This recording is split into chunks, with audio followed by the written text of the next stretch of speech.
আজকে আমাদের মা বোনদেরকে লক্ষ্য করে বিশেষ করে যে 11টি করণীয় আপনাদের জীবনকে সোনালী জীবনে পরিণত করতে পারে, আপনাদের জীবনটাকে সমৃদ্ধ করতে পারে, সুখী করতে পারে এবং আল্লাহর কাছে আপনাদেরকে জান্নাতের উপযুক্ত করবে। কিয়ামতের ময়দানে সুন্দর হাসি, সুখের হাসি, তৃপ্তির হাসি আপনাদেরকে হাসাবে ইনশাআল্লাহ। সেই 11টি নসিহা, সেই 11টি বিষয়ের প্রথমটি হলো কোরআন এবং হাদিসের জ্ঞান অর্জন করবেন। অনেক ভালো ভালো বই আছে কোরআন হাদিস ভিত্তিক, সেগুলো পড়বেন। দিন শিক্ষার যত আয়োজন আছে সেগুলোর সাথে সম্পৃক্ত হবেন। অনলাইনে অনেক কোর্স করা যায়, সেগুলোতে আপনি সম্পৃক্ত হতে পারেন। যেভাবে হোক আপনাকে কোরআন হাদিসের কথা জানতে হবে। আল্লাহ কি বলেছেন, রাসূল সাল্লাল্লাহু আলাইহি ওয়াসাল্লাম কি বলেছেন, মাসালা মাসাইল কখন কি করা উচিত, কোরআন হাদিসে কি বলা আছে, এগুলো জানতে হবে আপনাকে। যতটুকু সম্ভব জানার চেষ্টা করবেন। নাম্বার 2, 5 ওয়াক্ত নামাজ সঠিকভাবে আদায় করবেন, সময় মতো আদায় করবেন। জোহরের ওয়াক্ত বাসার কাজ কাম শেষ করে গোসল করে একেবারে 3টার দিকে একসাথে পড়বো, এটা করা যাবে না, বরং সময় মতো আদায় করতে হবে। এবং মেয়েদের যে সতর, এই সতর ঢাকার পরে সতর্ক থাকতে হবে। পুরো শরীর মুখমণ্ডল ছাড়া যেন ঢাকা থাকে, চুল, গলা, হাতের গোছা, কনুই, এগুলো যেন দেখা না যায়, খেয়াল রাখতে হবে। এবং নামাজ ধীরে ধীরে পড়তে হবে। অনেক মহিলা অনেক দ্রুততার সাথে নামাজ পড়েন, এবার পড়লে হবে না। নাম্বার 3, রমজানের রোজা ঠিক মতো রাখতে হবে, যথাযথভাবে রাখতে হবে। রোজা রেখে গীবত, শিকায়েত, মিথ্যা, গালমন্দ এগুলো করা যাবে না। নাম্বার 4, স্বামীর আনুগত্য করতে হবে। নিজের কাছে খারাপ লাগলেও একটু সবর করতে হবে, যতক্ষণ পর্যন্ত স্বামী ন্যায়সঙ্গত কথা বলে, অন্যায় কাজ করতে না বলে, গুনাহের কাজ করতে না বলে, ততক্ষণ পর্যন্ত তার কথা মানতে হবে।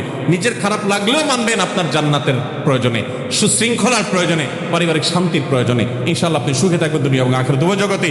নাম্বার 5, নিজের ইজ্জত সম্ভ্রম হেফাজত করবেন। অনলাইনে অফলাইনে কারোর সাথে হারাম সম্পর্ক করবেন না, কোনো গায়রে মারাম পুরুষের সাথে অযথা যোগাযোগ করবেন না, চ্যাটিং করবেন না, এবং সোশ্যাল মিডিয়াতে হারাম জিনিস দেখা থেকে নিজের চোখকে হেফাজত করবেন, বাঁচিয়ে রাখবেন। নাম্বার 6, নিজের সন্তানদেরকে দিন শিখাবেন, তাদেরকে কোরআন হাদিস শিখাবেন, উত্তমভাবে লালন পালন করবেন, তাদেরকে নামাজ শিখাবেন, মেয়েদেরকে পর্দা শিখাবেন, তারা যেন চরিত্র হেফাজত করে সেই শিক্ষা তাদেরকে দিবেন। উপযুক্ত হওয়ার পর ছেলে মেয়েকে বিয়ে দিবেন, কোনোভাবে যেন হারাম সম্পর্কে না জড়ায় সেজন্য সাবধান থাকবেন। ভালো ফ্যামিলির সাথে তাদেরকে উঠা বসা করাবেন, ভালো শিক্ষা প্রতিষ্ঠানে দিবেন যেখানে দিলে তার ঈমান আমল হেফাজত থাকবে। নাম্বার 7, আল্লাহ শুকরিয়া আদায় করবেন, বান্দারও শুকরিয়া আদায় করবেন। আল্লাহ যা দিয়েছেন, যতটুকু আছে স্বামীর সংসারে আলহামদুলিল্লাহ বলতে শিখবেন, আল্লাহ তাআলা বাড়াই দিবেন ইনশাআল্লাহ। নাফরমানি, নাশুকরি করবেন না, তাহলে আপনি নিজেই ক্ষতিগ্রস্ত হবেন, কষ্টের মধ্যে থাকবেন। আর শুকরিয়া আদায় করলে আপনার নিজেরই মানসিক প্রশান্তি হবে, আল্লাহর নেয়ামত বাড়িয়ে দিবেন। নাম্বার 8, কোনো প্রকার অভিশাপ গালমন্দ করবেন না, সেটা ছেলে মেয়েকে হোক, সংসারকে হোক, স্বামীকে হোক, কোনো কিছু না, ধৈর্য ধারণ করতে হবে। পুরুষদের জন্য এই কথাগুলো প্রযোজ্য। আর নাম্বার 9, আত্মীয়তার সম্পর্ক রক্ষা করতে হবে, ছিন্ন করা যাবে না।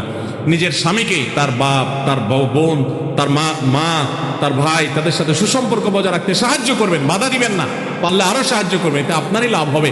আবার স্বামীদেরও উচিত স্ত্রীকে তার পরিবারের সাথে সম্পর্ক বজায় রাখার জন্য সাহায্য করা। মেয়েদের উচিত তাদের মা, তাদের বোন, ভাই, তাদের সাথে আজকাল মোবাইলে যোগাযোগ করা যায়, খোঁজ খবর নেবেন, কথাবার্তা বলবেন। স্বামীর সংসারে আসছেন দেখে বাপের সংসার ভুলে যাবেন, সেটাও যেন না হয়, খেয়াল রাখতে হবে। নাম্বার 10, যতটুকু সম্ভব দান সাদাকা করবেন। দান সাদাকা জাহান্নাম থেকে মুক্তির কারণ হয়, সেটার জন্য সাধ্য অনুযায়ী করবেন। পুরুষরা তাদের জন্য এই ক্ষেত্রে হেল্প করবেন, যাতে তাদের মোহর ইত্যাদি দেওয়া, মাসে হাত খরচ কিছু দেওয়া, যাতে তারা সাদাকা করতে পারে সেই সুযোগ। আজকাল দেখা যায় অনেক মেয়েরা টাকা পয়সা পেলে মার্কেটে চলে যাবেন, কি কিনবে এটা নিয়ে অস্থির হয়ে যান। মার্কেটে আপনি যা দরকার হলে যাবেন, কেনা দরকার হলে কিনবেন, কিন্তু দানের জন্য একটা খাত রাখবেন, পারিবারিক সাদাকা বাক্স, একটা বাক্স রাখবেন, যে খুচরা টাকা পয়সা বা বিভিন্ন টাকা পয়সা ছেলে মেয়েরা রাখবে, আপনি রাখবেন, উৎসাহিত করবেন। এটা দিয়ে একটা গরিব ফ্যামিলি মুখে হাসি ফোটাবেন, একটা ভালো কাজ করবেন, পারিবারিকভাবে এরকম দানের ব্যবস্থা করবেন। বোনেরা, সর্বশেষ হলো সময় নষ্ট করবেন না সোশ্যাল মিডিয়াতে। আল্লাহর ওয়াস্তে এটা থেকে নিজেকে বাঁচাবার জন্য সংগ্রাম করেন। যারা এখনো এই রোগ থেকে বাঁচতে পারেন নাই, আল্লাহর কসম করে বলছি, দুনিয়ার জীবনটাই ধ্বংস হবে, অসুখী থাকবেন, অশান্তিতে থাকবেন, আখিরাতের ধ্বংস তো আছেই।